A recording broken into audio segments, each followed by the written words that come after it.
Right, are you a UK-based maker and on your dream wish list is a proper router sled as opposed to your homemade one that you put together with offcuts, but you're completely put off by the price point as it's well out of your budget range? Then stick with me for a little while because I might be able to convince you otherwise.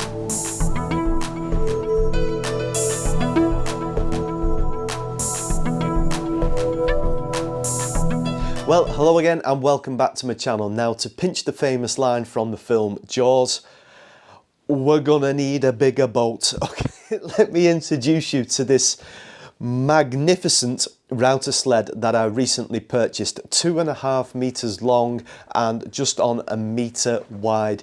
It is a beast of a machine, and no, I've not gone completely mental yet. There is a specific reason as to why I purchased this. Website members have been following this story for a little while, but I've taken on a commission, a bespoke commission for a desktop for a client, and the slab is massive. Okay, it is well beyond my homemade router sled that I've featured in a previous video, so I had to look at something to replace that. Now, I'm pretty sure a lot of UK makers would be thinking the same, that when you see these rather magnificent router sleds, they are well and truly out of your budget. And I will deal with the full costings of this and different sizes that you can get towards the end of the video, but I just want to focus a little bit more on this and also assembly, and then we'll come back to the full costings towards the end. If you've been following the channel for a while, you know wherever possible I like to champion UK independent small businesses. Started quite a while ago with Stu Parker, SP Wood Creations, and Stu makes the kill switch for the Evolution Rage 5S table saw and now makes a variety of 3D printed goods for makers and woodworkers. And of course, there's Martin at Chops Designs, who makes the acrylic templates that I use for my charcuterie boards. Now, Martin has now well over 200 different designs on his Instagram and Facebook page, so be sure to check both of them out, and I'll leave links in the description to both Stu and Martin's businesses. And let me introduce you to Ian. Now, Ian makes these rather magnificent router sleds, a UK small independent business. And I came across Ian on his Facebook, sorry, not on his Facebook, on his eBay page, and I got in touch with him to talk about dimensions. Fantastic customer service, and after a few emails to and froing, I placed my order, and a few days later, 3 extremely heavy parcels arrived. So let's get to the assembly process first, and I'll show you how I managed to put all this together. For the base of the router sled, I'm using a full sheet of 18mm MDF. And instead of attaching the base rails directly to the MDF, I am using 2 of the straightest pieces of 3x2s I could find in my local timber yard. There are 2 reasons for this. Firstly, I need to raise the height of the base rails as the slabs that need milling are very thick. And secondly, as you can see here, I'm using threaded inserts and bolts to fix the MDF to the 3x2s. This will allow me to dismantle the sled at the end and make it much easier for me to pack it away and store. The base rails are also extremely heavy, so by having the ability to dismantle a sled means I will be able to assemble it and pack it away on my own.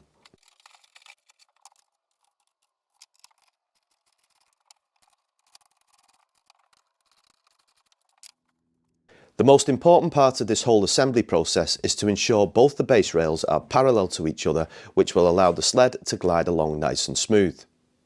By taking this extra time to ensure the 3x2s are the exact same distance apart to each other, it makes the whole process of mounting the base rails much easier. To do this, I'm using my Hupar laser measure.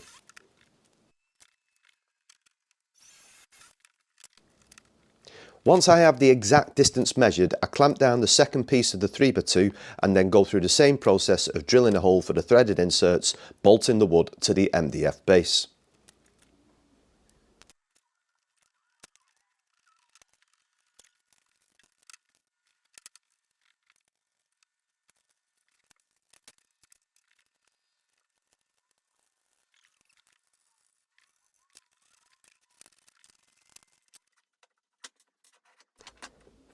The next stage is to attach the runners to the top rail using the M6 bolts supplied.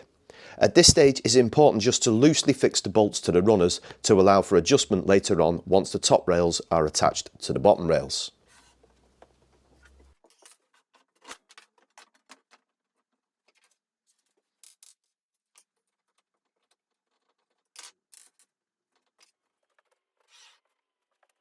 The next stage for me was to attach the larger of the base rails to the timber frame, and as you can see I am constantly checking the distance between the two are exactly the same. Also at this stage I'm only using the minimum amount of fixings to secure the base rail, and once I am confident they are in the right place I can add further fixings later on.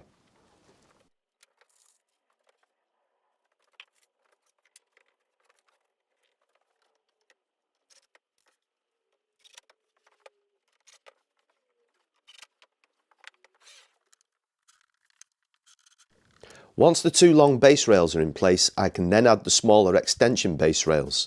Now this ended up taking quite a while with constant tinkering to get them on both sides exactly in line with the longer rails and also parallel to each other. The slightest fraction of misalignment and the runners for the top rails will not pass along the join where the base rails meet. In the end, as you can see, I used a piece of paper folded over once to allow for correct alignment on both rails on both sides. This worked perfectly and the runners on the top rails could slide over with ease. Oh.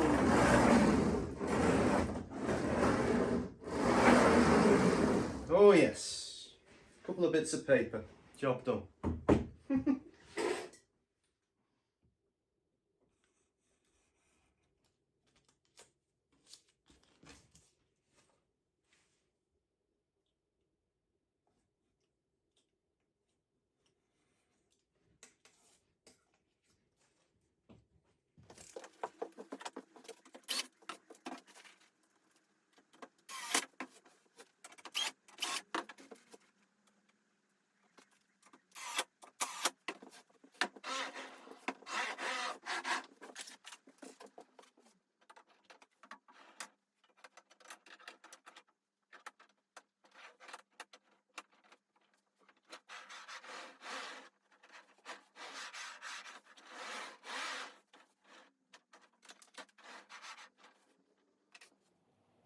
I then needed to mount my Trend T14 router to the polycarbonate base.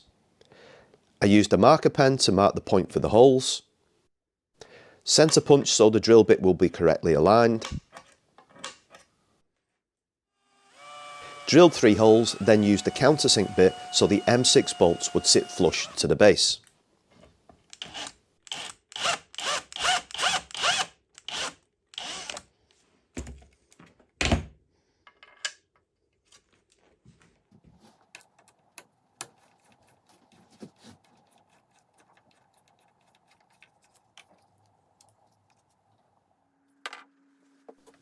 I wiped down the base and top rails with some WD-40 so they would glide beautifully smooth, and fitted the 8 stop collars to the end of the rails.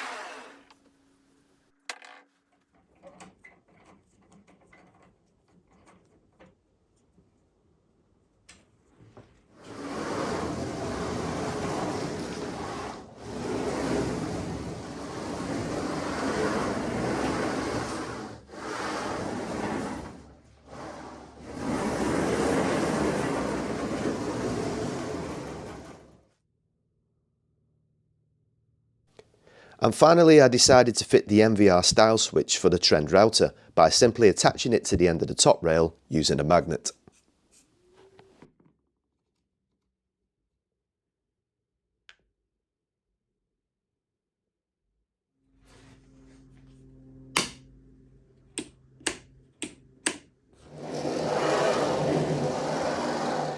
Okay, assembly dealt with. Now I just want to talk a little bit about specifications because I know that's going to crop up in the comments section, and then we will look at some price points. Right, all of the rails are supported SBR 20 by 20 millimeters, so the steel rails, and the design of this means it's interchangeable. So I could, for example, if I needed something wider, swap these wider rails onto the top section and put them down onto the bottom. So it's a really flexible setup, which was a big part of the appeal for it. And the base for the router is 12mm polycarbonate. Now Ian said he uses this rather than acrylic because acrylic has a tendency to crack under stress or load. Right then, let's deal with the pricing. So what do you think? How much do you think this would have cost? Now I asked Ian about his most popular size, and he said if he had to pick one size, generally 1500 millimeters by 1500 millimeters is a popular one. So that's about the size of an ooze nest CNC machine, one of their larger ones, yeah? So for the 1500 by 1500, a price for that size, he would charge £325, including postage. So that's for the rails and for the polycarbonate base and frame for this as well. So that's £325. So how much was my supersized router sled? Well, to let you know what I've got two 1.5 meter rails, two 1 meter rails, two 1.2 meter rails, so it gives me just under 2.5 meters lengthwise and just under a meter widthwise. I also have 8 stop collars. Now these are an optional extra that Ian sells, and I certainly would recommend them because you don't want your router sled going flying off that way or that way, but you could probably get away with 4, just one on the end of each rail. So the full price for mine, including the 8 stop collars, was £415, including postage. Now, I appreciate that's very expensive, but initially, when I started thinking about how much is a router sled going to cost me, I was thinking probably double that and a little bit more. So I'm going to leave that one with you. I would thoroughly recommend this product. I think it's beautifully put together. It's reassuringly heavy, all right, and it's very, very well made. So you could have 1500 by 1500 for £325 delivered to your front door. I think that's definitely something to think about, and I think a lot of folk who are watching this who probably thought it's out of their budget can appreciate, yeah, it's still expensive, but actually that is very, very good value for money. 415 quid for a router sled of this quality for this size is tremendous value for money. Right. One thing I have done wrong though, and I'll admit it, I'm probably going to go back and adjust it at some point, is I've used 3x2s to mount it on because the thickness of the slabs I'm going to be working on are massive. I should have used 2x2s really, because the gap between the bottom of the router plate and the base it's quite big. I'll flash it up what it is. But what I've got options, because what I can do is I can just put some another layer of MDF on here and then put that on top.